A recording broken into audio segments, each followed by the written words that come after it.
Sergio, Merche y en definitiva es la gente que aquí en Cantabria, en Santander especialmente, pues quien quiera darle la confianza, ya sabéis que serían unos dignos representantes de este pueblo en el Parlamento de España y en el propio Senado. Porque no se vota a Madrid, se vota aquí, a los candidatos y candidatas que se presentan aquí a las elecciones. Yo quiero iniciar la intervención diciendo que yo no pensaba que después de 40 años de democracia en nuestro país podíamos llegar a que se nos aplicara o se intentara aplicar una especie de ley mordaza a la tercera fuerza política de este país. Hemos asistido al debate de hace unos días, el debate a 4, y hoy todavía yo sigo siendo el presidente del grupo parlamentario de la tercera fuerza política de este país hasta el día 14 de enero en el Congreso de Diputados. Seguimos siendo la tercera fuerza política en el Parlamento de España, de las españolas. Seguimos siendo la tercera fuerza política en número de alcaldes y concejales en este país. Y seguimos siendo la tercera fuerza política en representación en las diputaciones. Entonces nos cuesta muchísimo entender, desde el punto de vista de la calidad de una democracia, que a la tercera fuerza política de este país se le impida la posibilidad de que en un debate con los demás contendientes de esta campaña electoral podamos trasladarle a la opinión pública de nuestro país nuestro pensamiento y nuestra propuesta programática para el siguiente periodo legislativo.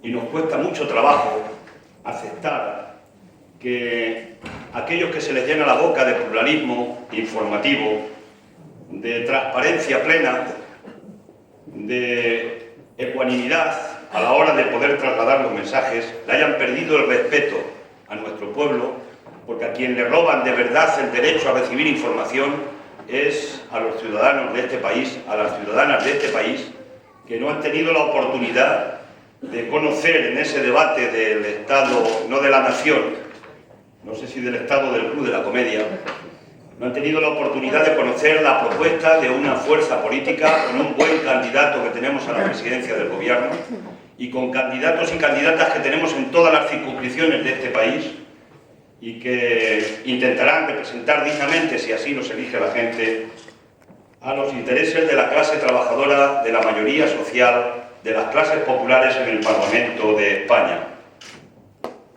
La pregunta es ¿por qué?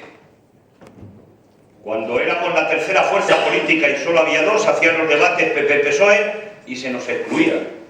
Y ahora que seguimos siendo la tercera fuerza política votada en urna, se mete a otros dos contendientes más que todavía no se han votado en urna en elecciones generales y se nos deja de nuevo fuera a la tercera fuerza política de este país. Nosotros creemos que las cosas no pasan por casualidad. Y no pasan por casualidad porque el poder tiene mucho poder. Y entendemos que especialmente la banca tiene mucho poder económico en determinados medios de comunicación. Y a la banca, entre otros intereses del Estado y de la oligarquía española, no le interesa una voz de la izquierda que está defendiendo cosas como que en este país hace falta una banca pública. Porque no quieren competidores con la usura de la banca en este país, ahora que se han quedado con el crédito de todas las cajas de ahorro de España. Es decir, cuando el 100% de los ahorros de España ya está en manos de la banca. Y no quieren competencia por parte del Estado. Y la mejor prueba probablemente la tenemos en que con un poquito de gobierno que tuvimos en Andalucía, cuando decidimos que había que poner encima de la mesa del Consejo de Gobierno la creación de una banca pública en Andalucía, porque lo habíamos negociado en el preacuerdo de gobierno con el Partido Socialista, Susana Díaz levantó el gobierno, no se aplicó aquello que habíamos acordado de crear una banca pública y no fue por la ambición de Susana Díaz, fue por el poder de la banca que estaba detrás y que de alguna manera interpretaba que si se aplicaba una banca pública en Andalucía, eso era un reguero de pólvora que podía correr por el resto del Estado y se podían encontrar con tener una banca pública en el conjunto del Estado. Aunque solo sea por eso, hay más razones. El poder económico, entendemos, los propietarios de determinados medios de comunicación han decidido que la voz de la izquierda tienen que intentar anularla en este país. Y la voz de la izquierda no la anuló el franquismo y tampoco la van a anular los poderes económicos y las oligarquías de este tiempo democrático en esta España. Y vamos a seguir ahí. Y vamos a seguir ahí con razones, con propuestas, con luchas, intentando explicarle a quien nos quiera escuchar qué pensamos para este país cuando decimos que queremos un nuevo país. Los guardianes de los acreedores han lanzado un mensaje ayer. Cuando hablo de los guardianes de los acreedores de la deuda española, me estoy refiriendo a la Unión Europea. Nos han dicho que hay que adoptar 3 medidas en España, se llaman recomendaciones, pero las recomendaciones que nos hace el Fondo Monetario Internacional, las recomendaciones que nos hace el Banco Central Europeo y las recomendaciones que hace la Unión Europea se convierten, curiosamente, después en legislación en nuestro país. Han dicho que hay que hacer otra reforma laboral. No se conforman con las 2 reformas laborales del gobierno de Rodríguez Zapatero y la más dura de toda la etapa democrática que hizo en 2012 el gobierno del Partido Popular. Quieren más sangre de los trabajadores. Dicen que hay que bajar los salarios en España. Es curioso que no se conformen todavía con el nivel salarial que tenemos en nuestro país. 1 de cada 3 contratos en España, en esta España nuestra, cobra menos de 648 euros. 1 de cada 3. La mitad de los trabajadores y trabajadoras de nuestro país cobra menos de 1.000 euros. Y se conoce la figura nueva que hemos conocido en este tiempo, yo pensaba que no la podría conocer jamás, que es la de los trabajadores pobres con contrato. Es decir, gente que teniendo un contrato de trabajo no puede cubrir las necesidades básicas para vivir. Yo recuerdo, mi vida ya larga, que cada vez que teníamos un contrato, el contrato nos permitía tener una casa, pagar un techo, nos permitía pagar la educación de los chicos, nos permitía comer, nos permitía vestir, nos permitía vivir con un mínimo de dignidad a cualquier trabajador o trabajadora de nuestro país. Pero que nunca iba a aparecer una figura a tanta gente como esa de que teniendo un contrato no puedes cubrir las necesidades básicas esenciales. Pues quieren todavía que bajemos más los salarios. Y es un error, además de un ataque social a los derechos de los trabajadores y trabajadoras, es un error absoluto desde el punto de vista económico y de generación de empleo. Porque si la clase trabajadora y la mayoría social no tenemos poder adquisitivo, no podemos comprar los productos que produce el sistema. El tendero de la esquina no puede vender. Y si no vende, no consume lo que produce el sistema productivo. Y hay una pescadilla que se muerde la cola en la economía, en esta economía de este sistema que tenemos, que si no tenemos poder adquisitivo, la mayoría social, esto se hunde y se va al garete y se destruye empleo. Por tanto, es uno de los problemas fundamentales que tenemos en este momento, es que hay que elevar los salarios en España, y hablaré algo de eso después. Por tanto, no es entendible que la Unión Europea nos pida que hay que bajar más los salarios. ¿Qué pretende la Unión Europea? Lo que pretende es que nos empobrezcamos más para seguir pagándole la deuda y los intereses por la deuda a los acreedores, porque son los guardianes, los defensores de los acreedores financieros internacionales especialmente, que compraron dinero al 1% al Banco Central Europeo, que después compraron deuda española al 5 al 6%, y fruto de esa diferencia de usura, porque lo hicieron con un Banco Central Europeo puesto al servicio de los especuladores financieros, hoy le tenemos que estar pagando de intereses por la deuda a los acreedores 36.000 millones de euros este año en el presupuesto del 2015, que viene a ser el 70% de lo que gasta nuestro país en educación. Y hay que pagárselo a quienes no generan riqueza ni empleo de ningún tipo. Únicamente ganan dinero con la especulación de comprar dinero barato de nuestro banco y comprar deuda a precio más caro del Estado y de la deuda pública que hemos ido emitiendo a lo largo de los años. Y propone una tercera medida la Unión Europea, y es que hay que bajar de nivel los convenios colectivos. ¿Qué quiere decir con esto? Los sindicalistas, si aquí estáis alguno o alguna, conocéis lo que quiere decir. Cuando los trabajadores nos hemos organizado a lo largo de la historia, conseguimos hacer convenios sectoriales. El sector del comercio tenía un convenio a nivel general del Estado, y toda aquella que trabajaba en un comercio, cuando el empresario le decía cuánto tienes que cobrar, le decía el convenio, lo que dicen las bases, lo que hemos aprobado los sindicatos en el conjunto del Estado para las relaciones contractuales con la empresa, aunque sea una pequeña empresa. Y ahora lo que pretenden es que los convenios, en lugar de haber convenios sectoriales a niveles generales del Estado, que los convenios se hagan a pie de cada empresa, y ahí se pierde el poder de los trabajadores y trabajadoras para negociar convenios en las mejores condiciones posibles. Porque hoy lo que te dicen es: si quieres esto lo tomas, y si no, tengo 100 currículos ahí al lado para entrar gente que va a entrar, si hace falta, con menor precio que el que te estoy ofreciendo a ti. Es decir, es desregular y es quitarnos las conquistas que ha hecho a lo largo de la historia el movimiento obrero para que viviéramos con un poquito de dignidad los trabajadores y las trabajadoras. Estamos en una auténtica reconversión de derechos, en una auténtica marcha atrás para intentar expoliarnos, repito, aquello que se ha conquistado a lo largo del tiempo.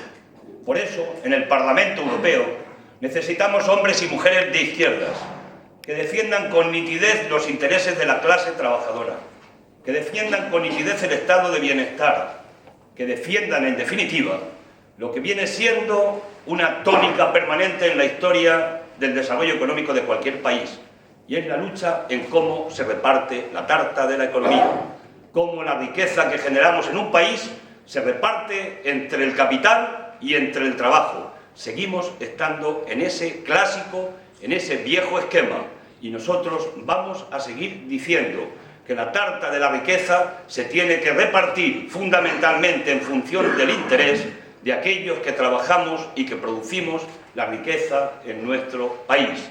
Y no puede ser que cada vez más la riqueza se reparte inversamente y cada vez la tasa de ganancias del capital sea superior a las rentas del trabajo. Es así de sencillo, es así de simple, y por eso hay que plantar cara a estas recomendaciones de la Unión Europea, y eso se puede plantar cara en el Parlamento con una mayoría de izquierdas que de verdad diga: no nos bajamos más los pantalones.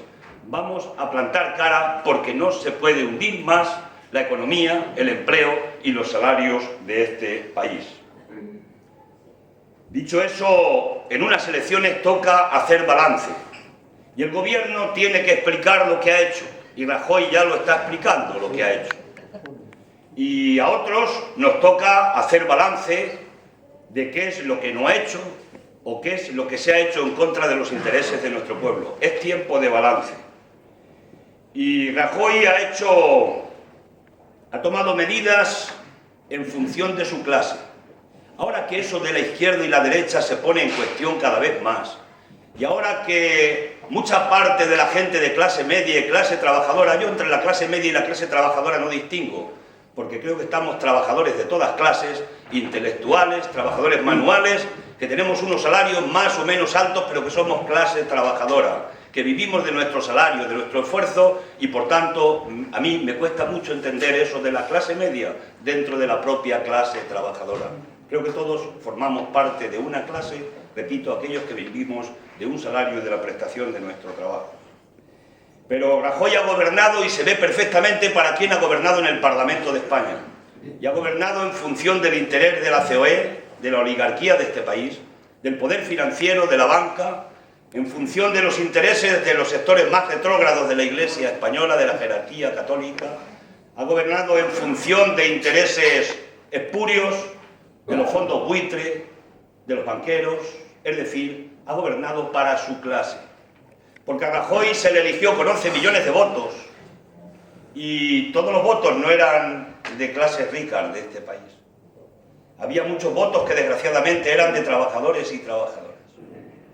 Yo recuerdo una escena, una anécdota, que la cuento de vez en cuando me viene a la memoria, y es que había dos vagabundos cerca de la puerta de casa donde vivía en Madrid, y uno le estaba diciendo al otro en las elecciones anteriores: yo voy a votar a Rajoy.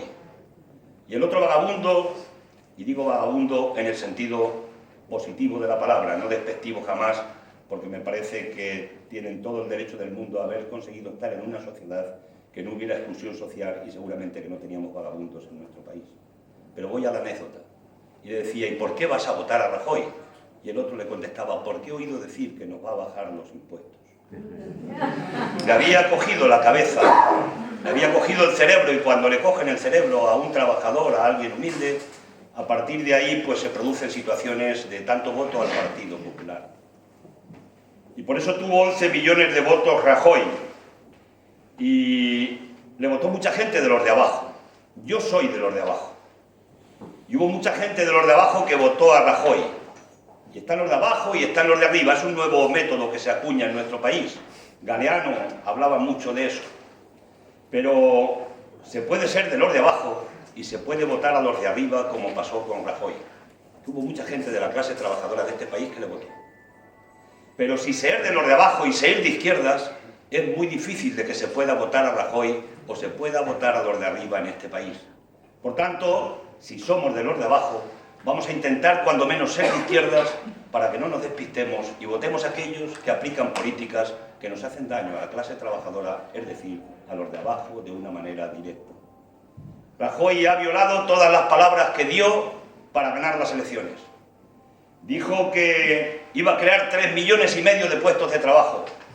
Hoy hay 100.000 empleos menos en España reales, desde que Rajoy llegó al gobierno. Dijo que no iba a tocar las pensiones, ni la sanidad, ni la educación. Mintió. Ha tocado los 3 sectores sociales de nuestro país. Dijo que no iba a abaratar los despidos. Mintió. La reforma laboral de Rajoy nos llevó a 20 días por despido a los trabajadores que se echaban de las empresas. Dijo que no iba a subir el IVA. Mintió. Subió el IVA, que es el impuesto que pagamos la mayoría de los ciudadanos independientemente de los recursos que tengamos. Son los impuestos más injustos que hay en el país. Dijo que no iba a hacer la amnistía a los ricos y mintió. Le hizo amnistía a 40.000 millones de ricos que no habían pagado sus impuestos en España, que habían defraudado, y les hizo una bonificación fiscal, una amnistía fiscal, para que con un cómodo 3% blanquearan todo el dinero en las cuentas de la hacienda pública. Cualquier trabajador que tenga una nómina decente en nuestro país está pagando el 15, el 20, el 25% de impuestos al Estado. Dijo que no iba a crear un banco malo, con las viviendas que le quitan a la gente porque pierde la vivienda, porque perdió el empleo y no puede pagar la hipoteca. Y ha hecho un banco malo. Y ahí han metido las viviendas de los bancos que se han vendido de las cajas, que se han nacionalizado algunas de ellas, han socializado pérdidas, y ahí han ido a parar las viviendas que le han quitado a la gente. Se conoce como la Sareb, desde el punto de vista de nombre técnico.